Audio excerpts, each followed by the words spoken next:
three. Here you go. Say cheese.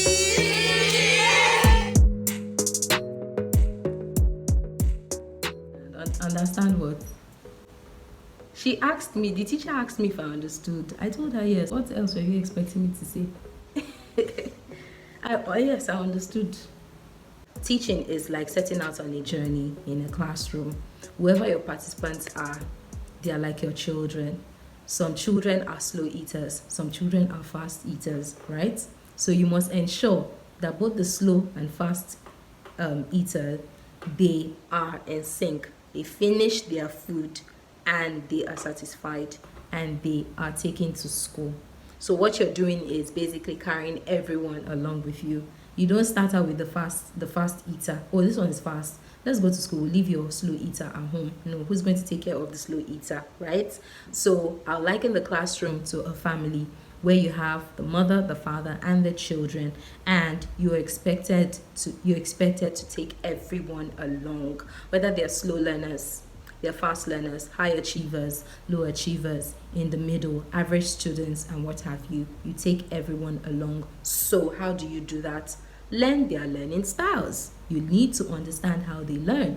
You need to know what makes them learn. You can't just come up to class and start teaching. This is what we're doing. Hi guys, and you're welcome to Kaki's vlog. I know many of us have been in that case, that scenario where after a class, we couldn't remember a thing of what was said, like we couldn't remember anything at all. If that is you, this video is for you. Now, as a teacher, you do not want to get into a class and jump right into the ocean. You must ensure that your students are ready for the day. So how do you do this? Begin with the end. Begin with the end in mind. This is one of the practical steps taken from Sean Covey's 7 Habits of Highly Effective People.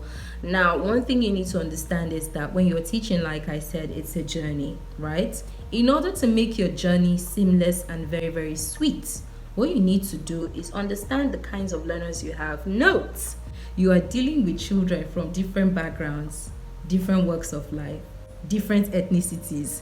You can't put all of them in one box. You can't do that. You need to ensure that all of them are carried along. How do you do this? Begin with the end. Beginning with the end in mind is looking at the fact that I have a destination. That destination is to ensure that everybody learns at the end of the day. If it's a 30 minutes class, 40 minutes class, it doesn't matter. How am I going to do this in the fastest way possible? Understand their learning styles. There are people who do not learn in a quiet place. There are people who learn on their own. There are people who learn by, I must touch something.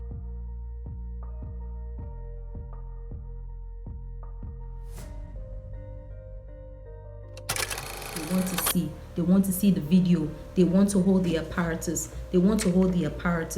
Right? They want to see everything you're doing. If it's a pen, you're talking about pen, they want to see the pen. They want to see everything. They want to touch, they want to feel it. They want to see the color. For instance, you're teaching how internet gets into a company, how you get it powered in a place, and you're teaching about the various cables that are used, if they're optic fibers, or you're using the Cat5 cable, which is of course the cable used in powering internet. One good thing you can do is by bringing that cable to class, or showing them a video, or showing them a picture. For example, here's a Cat5 cable.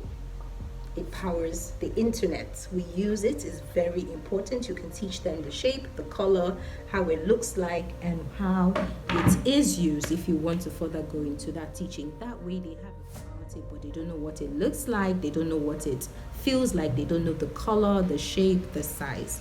So that's one way you can teach using illustrations and teach using visual aids. Some people that learn with games. When you play a game, they understand better. They learn like that. There's some people that learn in pairs. There are all kinds of learners. There are kinesthetic learners, audiovisual learners, visual learners, spatial learners, auditory learners. There are a lot of learners. All you need to do is understand that in the 20 children that are in your class, 20 of them do not learn the same way. So imagine you coming up to class. Oh, we're talking about this today. So who knows this? Who knows that? They don't know it. There's no how they know it. They will not know it if you do not come down to their level. Know their learning style. Find out about their learning styles. For more resources, check out some links that I'll be posting in this description. They will help you learn more about learning styles and how you can reach your learners. Okay? The second thing you need to do is to carry everyone along. Ensure that whatever topic you're teaching, right, everyone can relate. You're teaching about solid, liquid, and gas. One way you can make everyone involved: make a group solid, another liquid, another gas. Simple. Make the solid do an activity that shows that they are solid. They have the characteristics of solid. Another group shows the characteristics of liquid and gas. Share your worksheets. So what you're doing is getting everyone to move. So if you're an audio learner, a visual learner, you're working with worksheets, you're working in a group, you're also speaking, and you're working in pairs. What better way to pass across information than those activity-based forms of learning, right? Now, you find out that in order to reinforce what you're teaching, you need to show some videos. So put on a video. So if someone is there and doesn't do well with many words, by listening alone, they can pick words that are key and salient to your topic, right?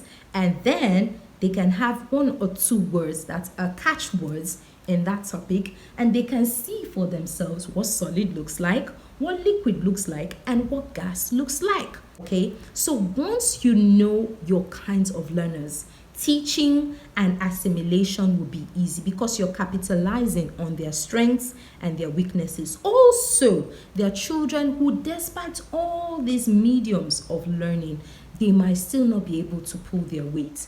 Get their peers to rub off on them, to work with them, and to carry them along. And then reinforce with classwork, tasks, assignments, activities, games, puzzles, riddles, games with rules, things like that that will stimulate and simulate your learning for you.